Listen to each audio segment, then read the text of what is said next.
दोस्तों, संतोषी माता का व्रत शुक्रवार को किया जाता है। शुक्रवार को सूर्योदय से पूर्व उठकर स्नान आदि करके मंदिर में जाकर संतोषी माता की पूजा करें। इस व्रत को करने वाला कथा की पूर्व कलश को जल से पूर्ण भरे तथा उसके ऊपर गुड़ व चने से भरी कटोरी रखे। कथा कहते व सुनते समय हाथ में गुड़ व भुने चने रखे। सुनने वाले संतोषी माता की जय, संतोषी माता की जय मुख से बोलते जाएं। कथा समाप्त होने पर हाथ का गुड़ चना गौ माता को खिलावे। कलश में रखा हुआ गुड़ चना सबको प्रसाद के रूप में बांट दे। कथा समाप्त होने और आरती होने के बाद कलश के जल को घर में सब जगह छिड़के और बचा हुआ जल तुलसी के क्यारे में डाल दें। तो दोस्तों, आइए आज हम आपको संतोषी माता की कथा सुनाते हैं। एक बुढ़िया थी और उसके 7 पुत्र थे। 6 कमाने वाले थे, एक निकम्मा था। बुढ़िया माँ 6 पुत्रों की रसोई बनाती, भोजन कराती और पीछे से जो कुछ बचता सो सातवीं को दे देती थी। परंतु वह बड़ा भोला भाला था, मन में कुछ विचार न करता था। एक दिन अपनी बहू से बोला, देखो मेरी माता का मुझ पर कितना प्यार है। वह बोली, क्यों नहीं, सबका जूठा बचा हुआ तुमको खिलाती हैं। वे बोला, भला ऐसा भी कहीं हो सकता है? मैं जब तक आंखों से ना देखूं मान नहीं सकता। बहू ने हंसकर कहा, तुम देख लोगे तब तो मानोगे। कुछ दिन बाद बड़ा त्योहार आया। घर में 7 प्रकार के भोजन और चूरमा के लड्डू बने। वे जांचने को सिर दर्द का बहाना कर पतला कपड़ा सिर पर ओढ़कर रसोई घर में सो गया और कपड़े में से सब देखता रहा। 6 भाई भोजन करने आए। उसने देखा माँ ने उनके लिए सुंदर सुंदर आसन बिछाए हैं, 7 प्रकार की रसोई परोसी है। वे आग्रह करके जिमाती हैं। वे देखता रहा। 6 भाई भोजन कर उठे तब माता ने उनकी जूठी थालियों में से लड्डुओं के टुकड़ों को उठाया और एक लड्डू बनाया। जूठन साफ कर बुढ़िया माँ ने पुकारा, उठो बेटा, 6 भाई भोजन कर गए, अब तू ही बाकी है, उठना, कब खाएगा? वह कहने लगा, माँ मुझे भोजन नहीं करना, मैं परदेश जा रहा हूँ। माता ने कहा, कल जाता हो तो आज ही चला जा। वे बोला, हाँ हाँ आज ही जा रहा हूँ। ये कहकर वे घर से निकल गया। चलते समय बहू की याद आई। वे गौशाला में उपले थाप रही थी। वहीं जाकर उससे बोला, हम जावे परदेस को, आवेंगे कुछ काल, तुम रहियो संतोष से, धर्म अपनो पाल। वे बोली, जाओ पिया आनंद से, हमरो सोच हटाए, राम भरोसे हम रहे, ईश्वर तुमरे सहाय। देव निशानी अपनी देख धरू में धीर, सुधी हमरी मत विरसइयो, रखियो मन गंभीर। वे बोला, मेरे पास तो कुछ नहीं है, ये अंगूठी है सो ले ले और अपनी कुछ निशानी मुझे दे दे। वे बोली, मेरे पास क्या है, ये गोबर भरा हाथ है। ये कहकर उसकी पीठ में गोबर के हाथ की थाप मार दी। वे चल दिया। चलते चलते दूर देश में पहुंचा। वहां एक साहूकार की दुकान थी। वहां जाकर कहने लगा, भाई मुझे नौकरी पे रख लो। साहूकार को जरूरत थी, बोला रह जा। लड़के ने पूछा, तनख्वाह क्या दोगे? साहूकार ने कहा, काम देखकर दाम मिलेंगे। साहूकार की नौकरी मिली। वह सवेरे 7 बजे से रात तक नौकरी बजाने लगा। कुछ दिनों में दुकान का सारा लेन देन, हिसाब किताब, ग्राहकों को माल बेचना, सारा काम करने लगा। साहूकार के 7-8 नौकर थे। वह सब चक्कर खाने लगे कि ये तो बहुत होशियार बन गया है। सेठ ने भी काम देखा और 3 महीने में उसे आधे मुनाफे का साझीदार बना लिया। वे 12 वर्ष में ही नामी सेठ बन गया और मालिक सारा कारोबार उस पर छोड़कर बाहर चला गया। अब बहू पर क्या बीती सो सुनो। सास ससुर उसे दुख देने लगे। सारी गृहस्थी का काम कराकर उसे लकड़ी लेने जंगल में भेजते। इस बीच घर की रोटियों के आटे से जो भूसी निकलती उसकी रोटी बनाकर रख दी जाती और फूटे नारियल के खोपरे में पानी। इस तरह दिन बीतते रहे। एक दिन वे लकड़ी लेने जा रही थी कि रास्ते में बहुत सी स्त्रियां संतोषी माता का व्रत करती दिखाई दी। वे वहां खड़ी हो कथा सुनकर बोली, बहनों तुम ये किस देवता का व्रत करती हो और इसके करने से क्या फल मिलता है? इस व्रत के करने से क्या विधि है? यदि तुम अपने व्रत का विधान मुझे समझाकर कहोगी तो मैं तुम्हारा एहसान मानूंगी। तब उनमें से एक स्त्री बोली, सुनो, ये संतोषी माता का व्रत है। इसके करने से निर्धनता, दरिद्रता का नाश होता है और लक्ष्मी आती है। मन की चिंताएं दूर होती हैं, घर में सुख होने से मन को प्रसन्नता और शांति मिलती है। निपुत्र को पुत्र मिलता है, प्रियतम बाहर गया हो तो जल्दी आता है। कुंवारी कन्या को मनपसंद वर मिले, राज द्वारे में बहुत दिनों से मुकदमा चलता हो तो खत्म हो जावे। सब तरह सुख शांति हो, घर में धन जमा हो, पैसा जायदाद का लाभ हो, रोग दूर हो जाए तथा जो कुछ मन में कामना हो वे सब इस संतोषी माता की कृपा से पूरी हो जाती है। इसमें संदेह नहीं।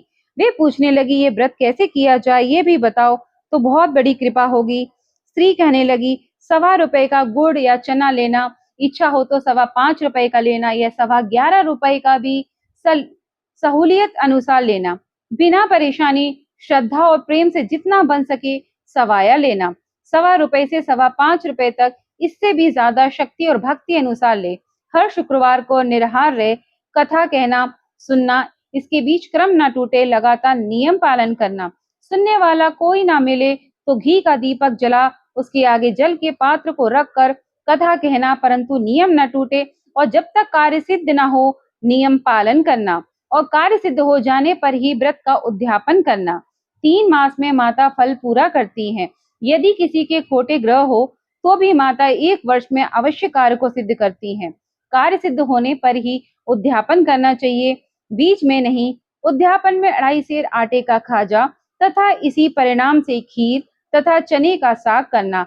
8 लड़कों को भोजन कराना, जहाँ तक मिले देवर, जेठ, भाई, बंधु, कुटुंब के लड़के लेना, ना मिले तो रिश्तेदारों और पड़ोसियों के लड़के बुलाना, उन्हें भोजन कराना, यथाशक्ति दक्षिणा दे, माता का नियम पूरा करना। उस दिन घर में कोई खटाई ना खावे।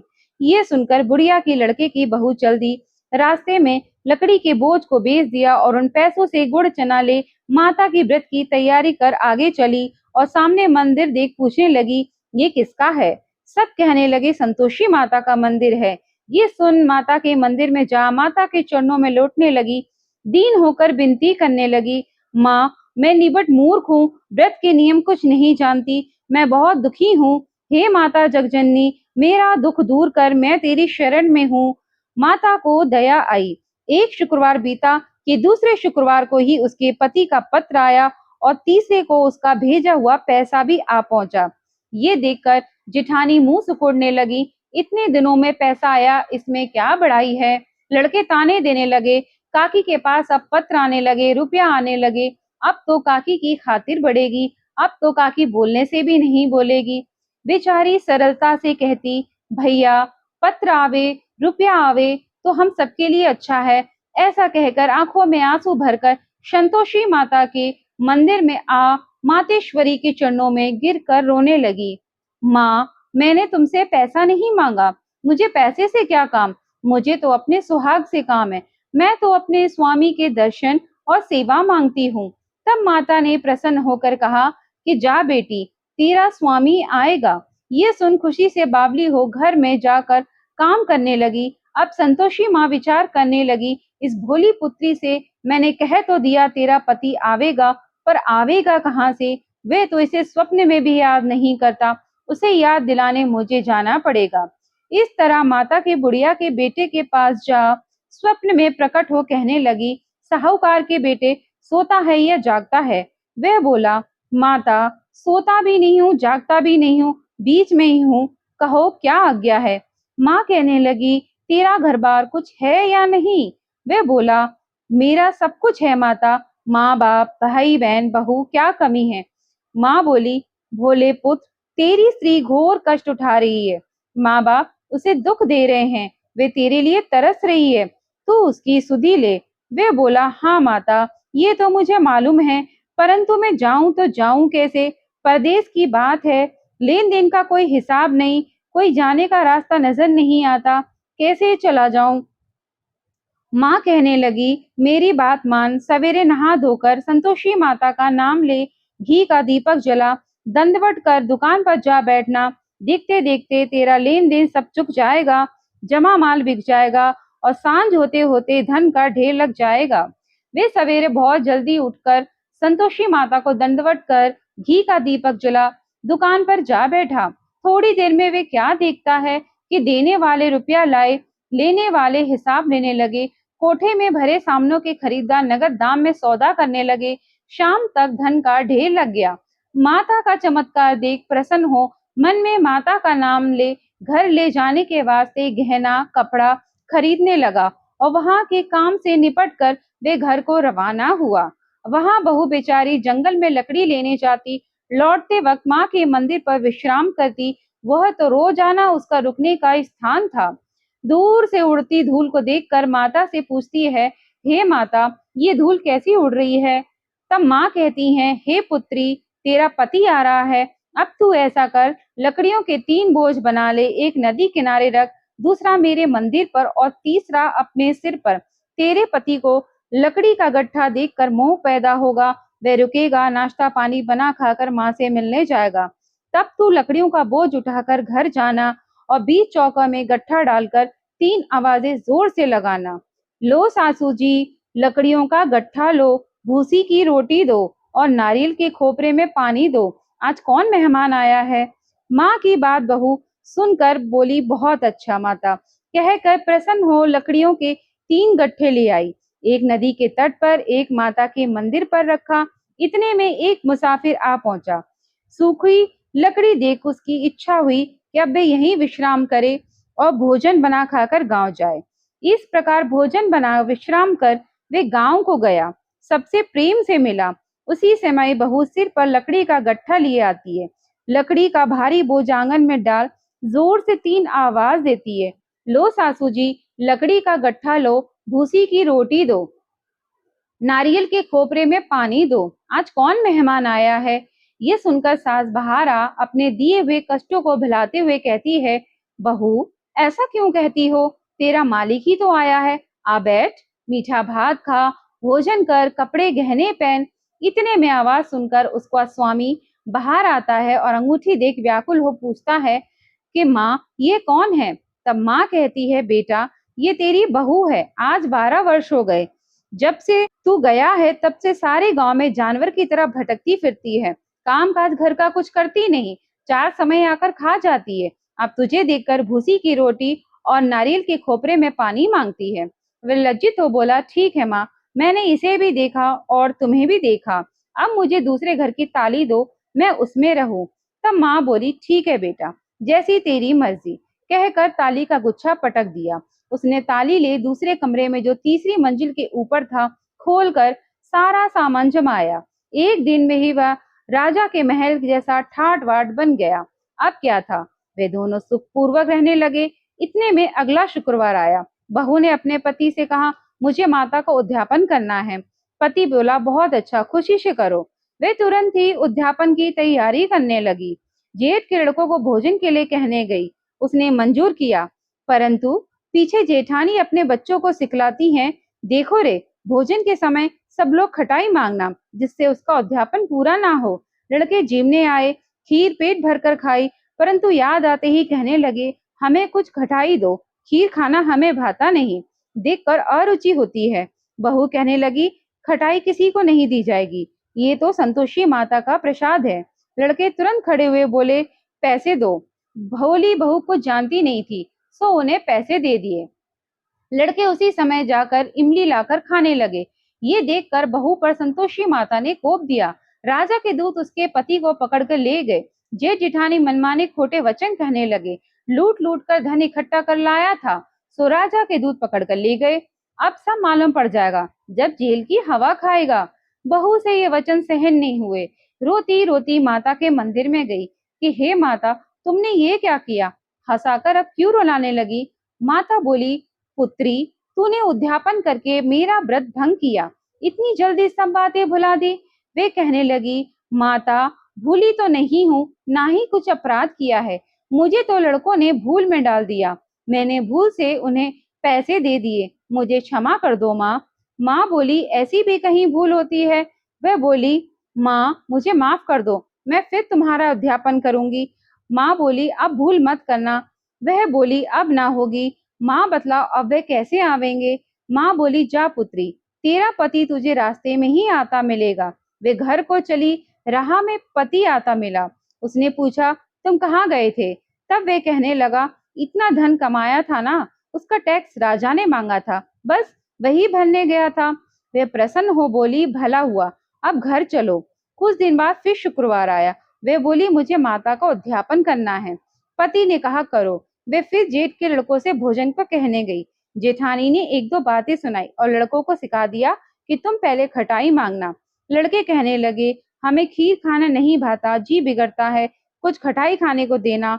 वह बोली, खटाई खाने को नहीं मिलेगी, खाना हो तो खाओ।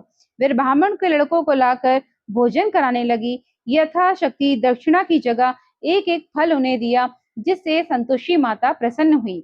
माता की कृपा होते ही 9वें मास में उसको चंद्रमा के समान सुंदर पुत्र प्राप्त हुआ।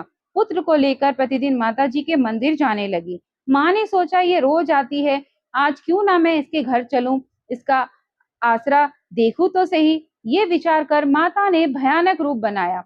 गुड़ और चने से सना मुख, ऊपर सूंड के समान ओठ, उस पर मक्खियां भिनभिना रही थी। दहलीज पे पांव रखते ही उसकी सास चिल्लाई, देखो रे, कोई चुड़ैल चली आ रही है, लड़कों इसे भगाओ, नहीं तो किसी को खा जाएगी। लड़के डरने लगे, चिल्लाकर खिड़की बंद करने लगे। छोटी बहू रोशनदान से देख रही थी, प्रसन्नता से पगली होकर चिल्लाने लगी, आज मेरी माताजी मेरे घर आई है। ये कहकर बच्चे को दूध पिलाने से हटाती है। इतने में सास का क्रोध फूट पड़ा। बोली, राण, कैसे देखकर इसे उतावली हुई है, जो बच्चे को पटक दिया। इतने में माँ के प्रताप से जहां देखो वहां लड़के ही लड़के नजर आने लगे। वह बोली, माँ जी, मैं जिनका व्रत करती हूँ, ये वही संतोषी माता है। इतना कह झट से सारे घर के किवाड़ खोल देती है। सबने माता के चरण पकड़ लिए और विनती कर कर कहने लगे कि हे माता, हम मूर्ख हैं, हम अज्ञानी हैं, पापी हैं, तुम्हारी व्रत की विधि हम नहीं जानते, तुम्हारा व्रत भंग कर हमने बहुत बड़ा अपराध किया है। हे माता, आप हमारा अपराध क्षमा करो। इस प्रकार माता प्रसन्न हुई। माता ने बहू को जैसा फल दिया वैसा सबको दे। जो ये कथा पढ़े उसकी मनोकामना पूर्ण हो। बोलो संतोषी माता की जय। तो भक्तों, आपको हमारी ये कथा कैसी लगी, प्लीज हमें कमेंट बॉक्स में कमेंट कर कर बताएं और हमारे चैनल को लाइक और सब्सक्राइब करना ना भूलिए। धन्यवाद दोस्तों।